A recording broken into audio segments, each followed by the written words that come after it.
What's up, everybody?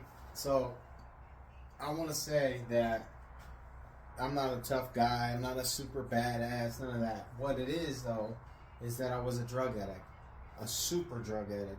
And I would get out of prison after being clean for years, and I would just start doing drugs until I went back to jail or prison, and that was my whole life. And I was a gang member.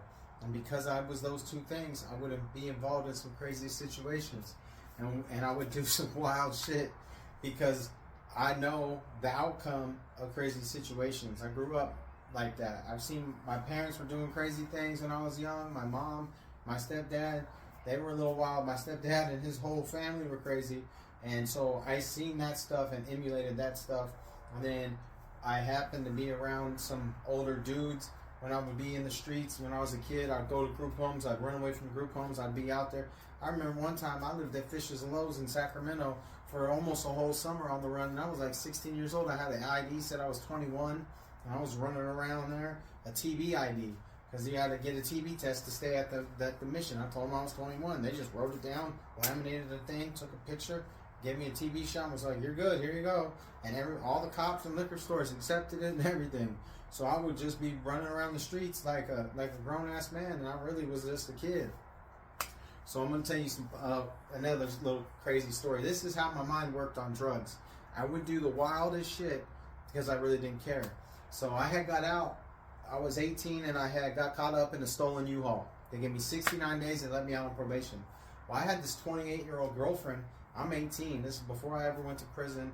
You know what I'm saying? So I'm with this girl, and she had convinced the court to let me out and live with her in Sacramento, and that she worked and took care of me, and I could stay at her house and get a job. And she had stole some letterheads from her dad, who hated me, and said that he would hire me for his construction company and all this shit. So she comes, picks me up, and I go to her house. Now I'm clean. I'm not doing meth. And I'm kind of hanging out with homies here and there. I know some homies from Citrus Heights and from Sacramento and DPH and North Highlands, so I'm kicking with them fools. And when she's at work, and then getting back to the house before she gets home, because she started tripping and she was crazy, and she would try to threaten to kick me out or call my PO. And I really wasn't like trying to go to prison at that point in my life. I was trying to figure something else out, but nothing was working out. So we used to go to her parents' house. Her mom, not her dad, they were separated. So her mom was like a super tweaker. And her mom had a boyfriend named Biker Mike. And he didn't have a bike.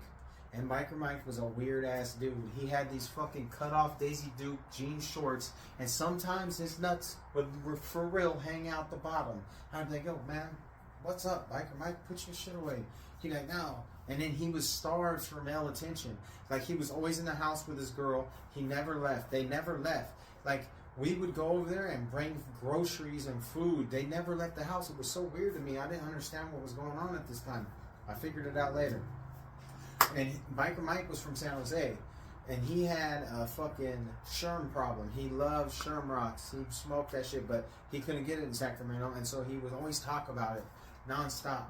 Anyways, I remember because I caught that case right after I turned 18. So this is like before Cinco de Mayo. And, oh wait, actually no, it wasn't Cinco de Mayo. It was 4th of July. So the homies come pick me up, and we go to San Jose, and I meet some homies from San Jose, and one of them smokes Sherm, and he gives me these little blue rocks. He's like, "This is the best Sherm, full here." So I keep it, and I'm like, "Oh, I'm gonna give this to Biker Mike." So when we go over there, I used to hate it because they didn't talk loud. They whispered. Every time they gotta whisper. Because they lived in a senior citizen mobile home park, but they weren't senior citizens. So I never understood, like, why the fuck are we going here? How do they live here? So they would whisper. And anytime I talk like this, they'd be like, "Shh, shh, shh." I'm like, "Be quiet. You're being too loud. We gotta whisper." I'm like, "Oh, you guys are weird, man. This shit is crazy, right?" So when we're there, my girl goes, "Hey, I'm gonna take my mom shopping. She's been in the house too long." So they leave. I get Biker Mike. I go, "Here, Mike, here." He goes, "Oh shit." He smokes that shit, right? I don't know, whatever he does. He smoked it in a cigarette or something. And this fool is looking at the wood paneling like this. And he's like moving just a little bit, and his fucking balls are hanging on his Daisy Dukes. He's stuck in the fucking hallway, right? So I'm like, oh man, this is crazy. Fool, back on my tie and shit. So he's stuck in the hallway. I'm fucking tweaking around. I'm not even on drugs yet. And I go into the bedroom and I fucking find a meth pipe. I see the meth pipe. I pick it up. I take 3 good hits back to back. I put it down. Now I'm tweaking. I'm looking through shit. I open this drawer and I see a fucking pistol, right? And I grab this pistol and I pull it out and it's got a sock over it. I'm like, what the fuck? And I pull the sock off and it's a giant, Jolly Green giant dildo with veins and green balls that they had wood screwed down to a pistol grip, dude. For real, it was crazy. I was like, what the fuck? So I put it in my pants.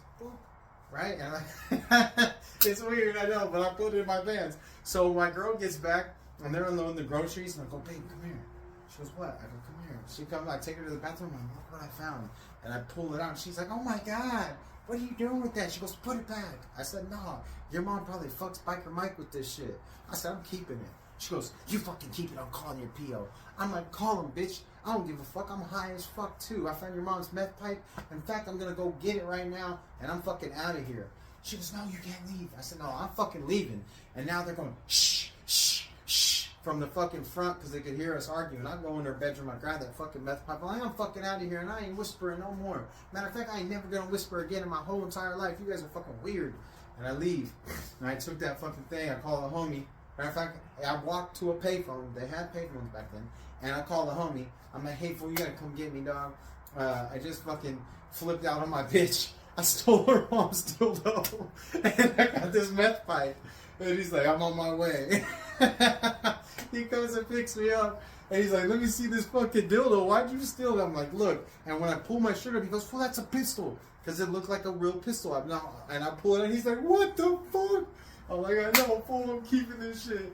And I put it back, and I'm smoking meth. He takes me out. I tell him, man, take me to Live Oak. So he takes me to my mom's and drops me off. So I'm hanging out at Live Oak with this thing and shit. And I'm running around tweaking and fucking beating people up and taking people's shit and just doing stupid shit. And I remember somebody had called the cops on me. And they said they said that I had a gun because some people thought it was a gun because they never seen the whole dildo. I remember one time this fucking broad seen this big old fucking bulge in my pants. She thought I was strapped. She was hitting on me. I'm like, what's up with this bitch? Is it because she thought I had that joint? You know what I'm saying? So anyways, I'm at this fucking and it was so my parents, I think my mom or my stepdad. One of them gave me a bottle of whiskey, a Don Julio tequila, or it was in the house, and I was drinking it. I was hammered drunk, and I'm leaning against the tree in a tank top and some shorts with my fucking Jolly Green giant dildo pistol gun in my pants. And these cops drive by, and then they flip a bitch. When I see them drive by, I take off walking. So they pull me over, and they're like, back up to the car, Justin Ryan, because someone called them and said I had a gun. So I back up to the car. And there's a rookie and Duncan. Duncan's an OG cop. He's like, pat him down, rookie. This fool goes, he pats me down and he feels it. He goes, yep, he's got a gun. And he pulls this gun out and he's like, ah! And he throws it because it's a big old green dildo. He's like, ah! And he throws it in the street. Right? These motherfuckers took pictures of it and charged me with simulating a firearm misdemeanor. And then because I was out on probation and I violated probation, they sent me to prison.